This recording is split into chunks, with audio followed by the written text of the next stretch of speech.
I'm confident the Women, Peace, and Security Act and the accountability it provides will help produce sustainable outcomes for Americans, and that also touches on our national security. While our U.S. government in recent years has made efforts to include women in peace negotiations, the bipartisan Women, Peace, and Security Act better ensures that women have a seat at the table during these discussions.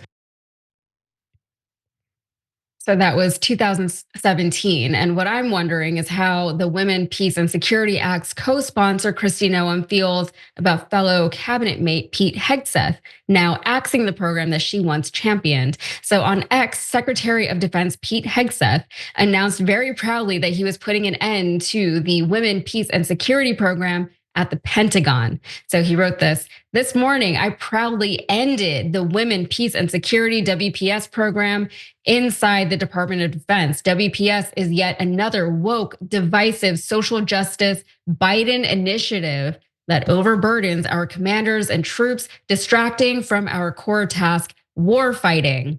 WPS is a United Nations program pushed by feminists and left-wing activists. The worst. Politicians fawn over it, troops hate it. DOD will hereby executive the minimum of WPS required by statute to fight the end of the program for our next budget. Good riddance, WPS.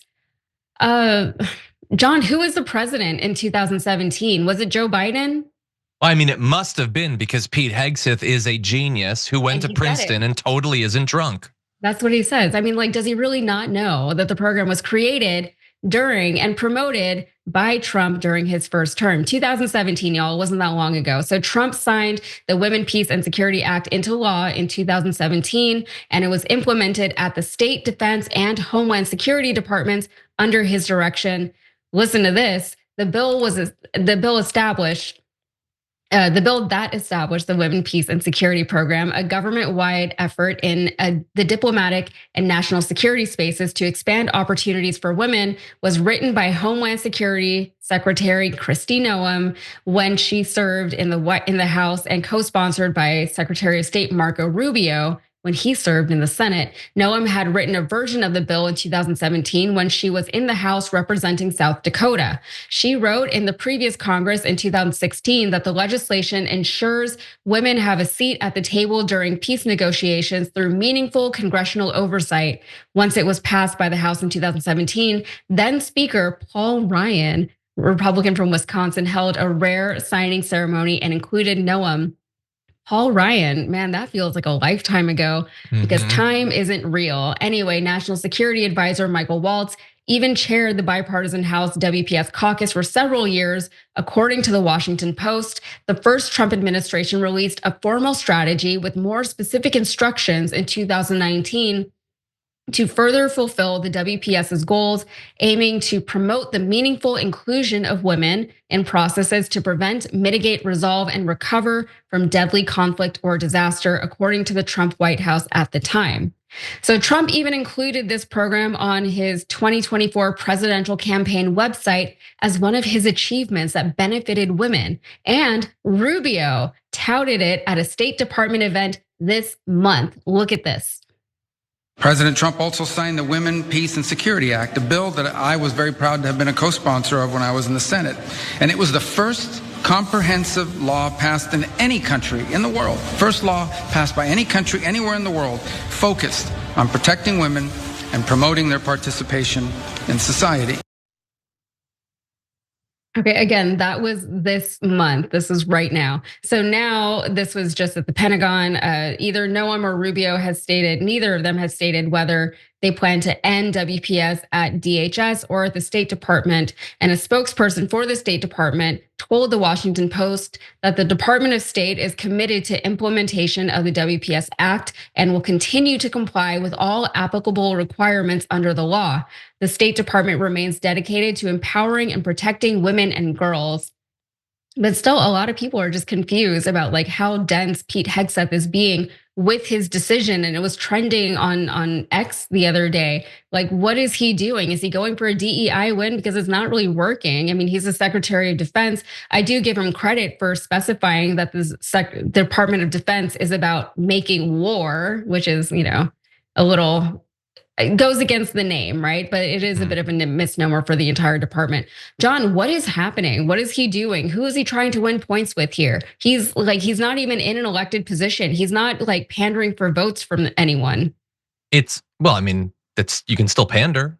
But first of all, if you're under Trump, you have to be constantly doing what you think will make him think you're cool. And I'm gonna turn to why that might not work in this case for him in a sec. But you pander to be on Fox News. You pander to potentially run for office. You pander to sell your book or whatever. It's all pandering. Everything they do is just, it's all social media. They're all influencers. That's all they are. And by the way, maybe you haven't caught on, but there's a thing where he can't go 5 minutes without saying or typing warfighter. It's just warfighter, warfighter. You could do a drinking game where you drink every time Pete Hegseth says warfighter, but don't, because you die unless you have the alcohol tolerance of a Pete Hegseth. And so, but I love that in terms of this particular pandering, he's just too stupid for this entire thing. So he's like, oh, this is an easy win. Women in the military, screw that, we'll get rid of it. That's woke BS. It's a Biden thing, except obviously it isn't. It's a Trump thing. So I guess Trump is woke and divisive and into social justice. And he says, oh, politicians fawn over it. Are you saying, Hegseth, that Donald Trump is fawning over this woke legislation? And Donald Trump, by the way, he just called you a bitch. He just called you a woke DEI promoting social justice soy boy bitch. You should do something about that, like fire him. Maybe send him to Guantanamo. I don't know what you do these days. But he thought anything like this we just kill. And sure, that's making a mockery of Donald Trump, who has endorsed this, by the way. But also, like you saw Noem and also Rubio, because there was a time not that many years ago where knee-jerk opposition to anyone other than straight white men getting opportunities was not the expected response from the right. They used to want women to like them. They used to want black and brown people, the LGBTQ community. There were all sorts of little bits of racism and all that in their media and everything. But like theoretically, they wanted to appeal to these groups. But that's long gone at this point. And they just think destroying anything like this will obviously appeal. And he's apparently a true believer. He wasn't strategic at all about this.